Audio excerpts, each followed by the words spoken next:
जय श्री राधे दोस्तों। आशा करती हूँ आप सब स्वस्थ होंगे और अच्छे होंगे। तो आइए सुनते हैं आज विनायक चतुर्थी कथा। पौराणिक कथा के अनुसार कहा जाता है कि एक बार भगवान शिव और माता पार्वती नर्मदा नदी के किनारे बैठे थे। वहाँ माता पार्वती ने भगवान शिव से समय व्यतीत करने के लिए चौपड़ खेलने के लिए कहा। भगवान शिव चौपड़ खेलने के लिए तैयार हो गए, परंतु इस खेल में हार जीत का फैसला कौन करेगा, ये प्रश्न उठ गया। तब भगवान शिव ने कुछ तिनके एकत्रित किए और उसका एक पुतला बनाया। उसकी प्राण प्रतिष्ठा कर दी और पुतले से कहा कि बेटा, हम चौपड़ खेलना चाहते हैं, लेकिन हार जीत का फैसला करने वाला कोई नहीं है, इसीलिए तुम बताना कि हम दोनों में से कौन हारा और कौन जीता। और उसके बाद भगवान शिव और माता पार्वती ने चौपड़ खेलना शुरू कर दिया। ये खेल 3 बार खेला गया और संयोग से तीनों बार माता पार्वती की जीत हुई।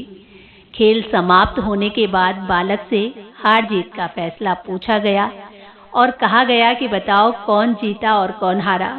तो उस बालक ने महादेव को विजयी बताया और ये सुनकर माता पार्वती को बड़ा क्रोध आया और क्रोध में उन्होंने उस बालक को लंगड़ा होने और कीचड़ में पड़े रहने का श्राप दे दिया। बालक ने माता पार्वती से माफी मांगी और कहा कि ये मुझसे अज्ञानतावश हुआ, मैंने किसी द्वेष भाव से ऐसा नहीं किया था। बालक द्वारा क्षमा मांगने पर माता पार्वती ने कहा, यहाँ गणेश पूजन के लिए नाग कन्याएं आएंगी, उनके कहे अनुसार तुम गणेश व्रत करो, ऐसा करने से तुम मुझे प्राप्त करोगे। और ये कहकर माता पार्वती शिव के साथ कैलाश पर्वत पर चली गई। 1 वर्ष के बाद उस स्थान पर नाग कन्याएं आई और तब नाग कन्याओं से श्री गणेश के व्रत की विधि का पता करके उस बालक ने 21 दिन लगातार गणेश जी का व्रत किया। उसकी श्रद्धा से गणेश जी बड़े प्रसन्न हुए और तब भगवान श्री गणेश जी ने उस बालक को मनोवांछित फल मांगने के लिए कहा। लेकिन वो बालक कहता है कि प्रभु, मुझे इतनी शक्ति दीजिए कि मैं अपने पैरों से चलकर अपने माता पिता के साथ कैलाश पर्वत पर पहुंच सकूं और वो ये देखकर प्रसन्न हो। तब बालक को वरदान देकर श्री गणेश जी वहां से अंतर ध्यान हो गए। इसके बाद वो बालक कैलाश पर्वत पर पहुंच गया और कैलाश पर्वत पर पहुंचने पर अपनी कथा उसने भगवान शिव को सुनाई और माता पार्वती के रुष्ट होने के कारण भगवान शिव ने भी उस बालक की तरह 21 दिन तक गणेश जी का व्रत किया।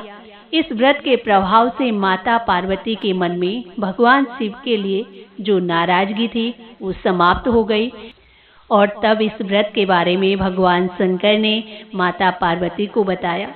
ये सुनकर माता पार्वती के मन में भी अपने पुत्र कार्तिकेय से मिलने की इच्छा जागृत हुई।